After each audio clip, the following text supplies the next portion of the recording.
नमस्कार, मैं शिव कुमार कुशीनगर की आवाज से कुशीनगर आवाज में आप सबका स्वागत है। साथियों, आज जो हमारे चैनल के मेहमान हैं, सोसा इंटर कॉलेज के जनता इंटर कॉलेज के पूर्व प्रधानाध्यापक जी हैं, आदरणीय रामप्यारे मिश्र जी। सर का उम्र काफी हो चुका है और बहुत ही शिक्षा के क्षेत्र में अनुभव है। हम इनके छोटे विद्यार्थी जैसे हैं, तो आइए इनसे कुछ ज्ञान लेते हैं, अनुभव लेते हैं, चीजों को जानते हैं। तो सर्वप्रथम तो आपका बहुत बहुत स्वागत है हमारे चैनल पे। और मैं आपको चाहूंगा कि हमारे दर्शकों के लिए 2 शब्द जो परिचय आप कुछ देना चाहेंगे। सबसे पहले मैं दर्शकों को अपनी शुभकामना व्यक्त कर रहा हूँ। जी, उनका जीवन जो है मंगलमय हो जी, और इस समय जो है मेरी उम्र जो है लगभग 85 वर्ष से ऊपर हो गई है हुँ, हुँ, हुँ। और शिक्षा जगत में 40 वर्षों तक मैंने काम किया है। हुँ, हुँ। शहर से लेकर के ग्रामीण अंचल जी, जी। तक मेरा विद्यालय जो है, जहाँ से मैं सेवानिवृत्त हूँ, हुँ, हुँ, हुँ। वो ग्रामीण अंचल में स्थित है जी, और कुशीनगर जनपद में जी, शिक्षा जगत में उसका विशेष स्थान रहा है। जी, जी। एक समय था हुँ, जबकि कोई विद्यालय इधर नहीं थे। जी, मेरा विद्यालय जहाँ स्थित था वहाँ से कुशीनगर की दूरी भी 16 किलोमीटर, जी। रामकोला की भी दूरी 16 किलोमीटर, कप्तानगंज की 16 किलोमीटर और हाटा की 16 ओह! किलोमीटर। बीच में जो है बिल्कुल, मेरा विद्यालय स्थित रहा, मतलब चारों दिशाओं का केंद्र बिंदु रहा केंद्र आपका बिंदु रहा। विद्यालय। जी, जी। हाँ, तो सर कह, आपका हुँ, कहना नहीं होगा हुँ, कि हमारे विद्यालय से हुँ। मेधावी छात्र निकले हैं। जी। एक गांव है विद्यालय से सटे हुए, हुँ। कुरमौटा और छेरियावा, जी, जी। जहां 42 इंजीनियर हैं अच्छा, और वो सभी सहरसा मठिया से ही ISC पास किए। अच्छा। हुँ, हम गौरवान्वित फील करते हैं हुँ। कि मेरा विद्यार्थी जो हमारे वहां से ISC पास किया, जी, जी। वो मदन मोहन मालवीय हुँ, इंजीनियरिंग विश्वविद्यालय गोरखपुर में हुँ। वाइस चांसलर पद पर भी रह चुका है। जी, जी, जी। तो इससे हम लोग जो है बहुत गौरवान्वित है। हाँ, हाँ। और ग्रामीण क्षेत्र में शिक्षा का विकास जी। जैसा चाहिए वैसा इसलिए नहीं हो पा रहा है हुँ, कि यहाँ जो है बच्चे हुँ। शिक्षा के साथ साथ घरेलू काम काजों में लगे रहते हैं हुँ। और जो शहर के बच्चे हैं जी, उनका एकमात्र उद्देश्य है शिक्षा। शिक्षा। और यहाँ शिक्षा के साथ साथ जैसा कि युग की मांग है, युग की पुकार है, हाँ। एक्स्ट्रा को करिकुलर एक्टिविटीज में भी जी, जी। बच्चे भाग लिया करते करेक्ट। हैं। हाँ। तो मेरा अपना अनुभव है हुँ। कि गुदड़ियों में लाल छिपे रहते हैं। जी, जी, जी, जी। बिल्कुल, बिल्कुल। ग्रामीण अंचल में भी हुँ। मेधा की कमी नहीं है, हाँ। बस उनको दिशा निर्देश की आवश्यकता है। बिल्कुल, बिल्कुल। उचित दिशा निर्देश उनको दिया जाए जी। तो वह भी जो है हुँ। ऊंचे ऊंचे पदों पर जा जा सकते सकते हैं। बिल्कुल, बहुत, बहुत, बहुत-बहुत धन्यवाद। क्या अनुभव रहा, तमाम चीज़ें, हैं। बहुत सारी चीज़ें हैं। गुदड़ी आपको हुँ। ये कहते हुए मुझे हर्ष हो रहा है जी, जी। कि इस ग्रामीण अंचल में, हाँ। ग्रामीण की अंचल में रहते हुए शिक्षा प्राप्त करते हुए जी, जी। श्री उमेश मिश्र जी जो हमारे ही परिवार के हाँ, हाँ, हैं, हाँ। वो राजस्थान में DGP पद से रिटायर हो। जी, जी, बिल्कुल। वो किसी शहर के नहीं थे। हाँ। शहर की शिक्षा उनकी जो है नहीं, इंटर तक तो हाटा से ही पढ़े, अच्छा। उसके बाद इलाहाबाद यूनिवर्सिटी में गए। हुँ। तो कहने का मतलब यह है मेरा जी। कि ग्रामीण अंचल में भी मेधावी छात्र हैं, उनको सही दिशा निर्देश दिया जाए हुँ।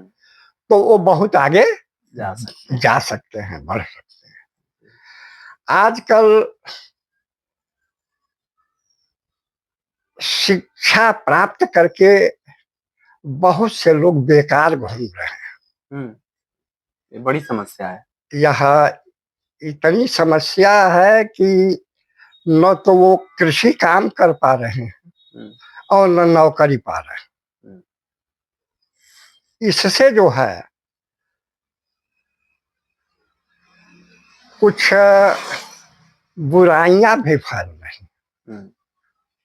बुभुक्षितं किं न करोति पापम। जो भूखा रहता है तो पाप क्या नहीं करता। बिल्कुल, पेट के लिए करना पड़ता है। तो बस मैं संकेत केवल दे रहा हूँ, उसको ओपन नहीं कर रहा हूँ। लेकिन यह है कि ग्रामीण अंचल में और विशेष रूप से इस कुशीनगर जनपद में कोई उद्योग नहीं है जी, जहाँ की छात्र शिक्षा करने के बाद अपने बुद्धि कौशल को उसमें लगा सके। जी 40 टीचर थे जी, और इस समय 12 टीचर हैं। नियुक्तियां हो नहीं रही तो पठन पाठन कैसे हो। ये सभी विद्यालयों की, जनपद के जो भी विद्यालय हैं, इंटर कॉलेज जैसे हम जहाँ पढ़े गांधी स्मारक में, वहां भी पूरे शिक्षक नहीं थे। हमको दूसरे क्लास में घंटी लेने के लिए जाना पड़ता था। तो ये क्या माना जाए, सरकार के पास बजट सच में नहीं है या सरकार शिक्षकों की भर्ती करना नहीं देना चाहती है? क्योंकि ज्यादातर उत्तर प्रदेश के जो शिक्षक हैं बिहार में नौकरी पा रहे हैं। अभी जो चीजें हुई हैं नीतीश सरकार में, सैकड़ों लोग जो उत्तर प्रदेश के हैं वो बिहार बीपीएससी में पाए हैं। तो हमारी गवर्नमेंट क्या रही, जनसंख्या हमारा सबसे ज्यादा है और बच्चों को शिक्षा नहीं दिया जाएगा, क्योंकि मूल चीज तो एजुकेशन ही है। और शिक्षा व्यवस्था हमारा सुधार क्यों नहीं हो रहा है? इंफ्रास्ट्रक्चर को बढ़ा रही है गवर्नमेंट, रोड बन रहे हैं, सारी सुविधाएं हो रही हैं, लेकिन जो मूल चीज एजुकेशन है उस पर इन्वेस्ट नहीं कर रही है और विद्यालय तमाम खुल ही रहे हैं। असल में चरण सिंह की एक लाइन मुझे याद आ रही है। उन्होंने कहा था कि जितना काम हम दूसरा करते हैं उससे हमको कुछ मिलता है अर्थ। जैसे सड़क है, इस पर वाहन जाते हैं, वो टैक्स देते हैं, सरकार से उसको कुछ मिलता है। लेकिन एजुकेशन ऐसा है जिस पर सरकार केवल इन्वेस्ट करती है। कोई रेवेन्यू नहीं मिलता। उसका जो है कोई प्रतिफल उसको नहीं मिलता। प्रतिफल तो देखने में नहीं मिलता है, लेकिन मेधा उनमें न होती है। एजुकेशन न रहे तो मेधावी छात्र कहाँ से होंगे, इंजीनियर कहाँ से बनेंगे, डॉक्टर कहाँ से बनेंगे, नेता कहाँ से बनेंगे। बिल्कुल बिल्कुल, ये शिक्षा की ही देन है।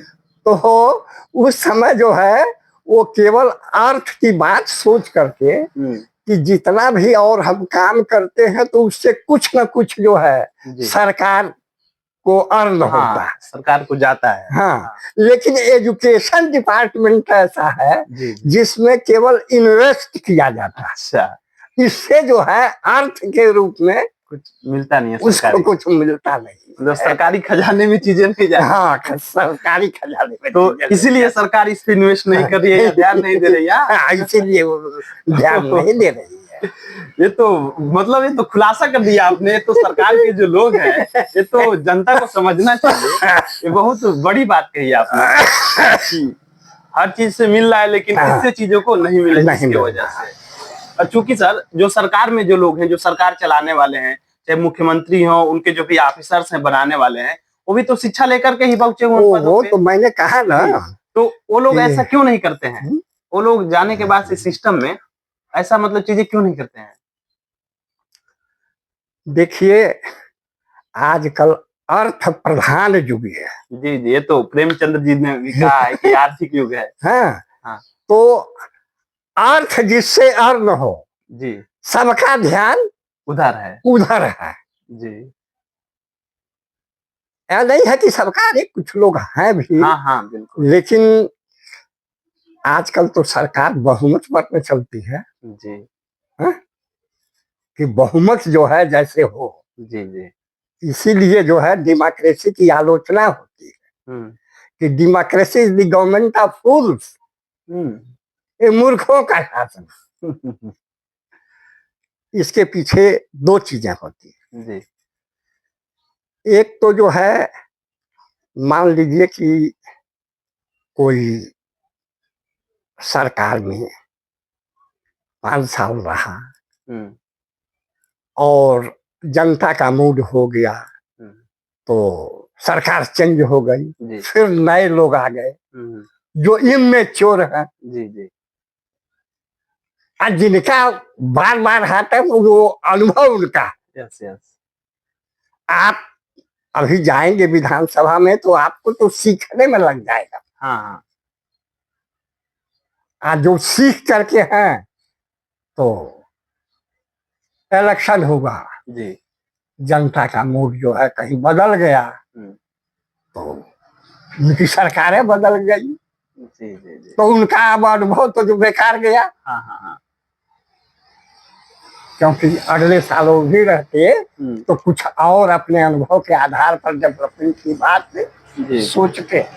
सर एक चीज आपने कहा अनुभव रहती है, क्योंकि अभी जो गवर्नमेंट है भाजपा की सरकार है लगातार 15 वर्षों से है, एक बार जीते दूसरी बार तीसरी बार चल रही है सरकार। तो उनके पास तो एक लंबे समय का अनुभव है। लंबे समय का अनुभव है तो इसीलिए जो है सेंट्रल गवर्नमेंट जो है हमारी जी जी, वह जिस रूप से काम कर रही है योजनाबद्ध, यस यस यस, तो योजनाबद्ध काम कर रही है तो इसीलिए जो है आज भारत का इकोनॉमिक जो है बहुत ऊपर डे बाय डे होता जा रहा है, ग्रो कर रहा है, ग्रो कर रहा है।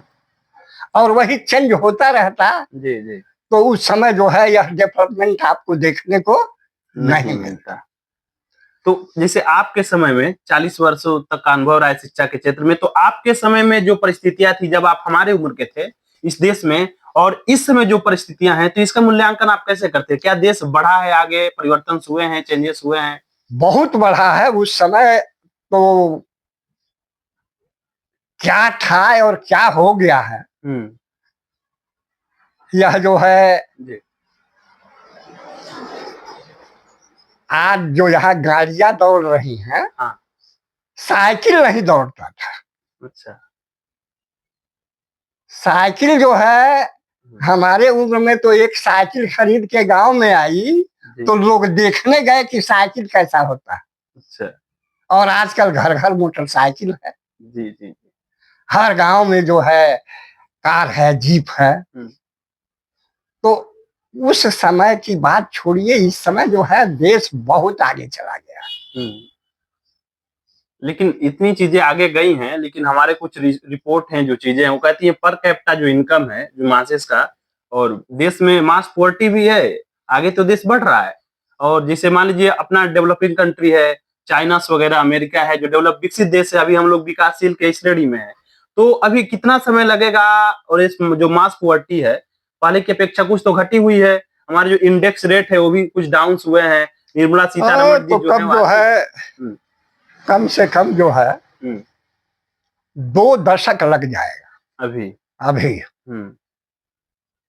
2 दशक में हम भी जो है जो विकसित देश हैं जी उनकी कैटेगरी में आ जाएंगे। हाँ, मतलब आप अपनी दृष्टि से अनुभव कर रहे हैं, 2 दशक में हमारा जो भारत है वो विकसित देशों की श्रेणी में आ जाएगा। बिल्कुल बिल्कुल, ठीक है सर, बहुत बहुत धन्यवाद, थैंक यू सो मच। आपका जो ज्ञान है, अनुभव है, मुझको भी व्यक्तिगत रूप से तमाम सीखने को मिली, और मैं ये अनुभव करता हूँ कि हमारी जो जनता है, जो कुशीनगर के लोग हैं, कुशीनगर के जो मासेस हैं, उनको भी सीखने को मिलेगी। बहुत बहुत धन्यवाद, थैंक यू सो मच।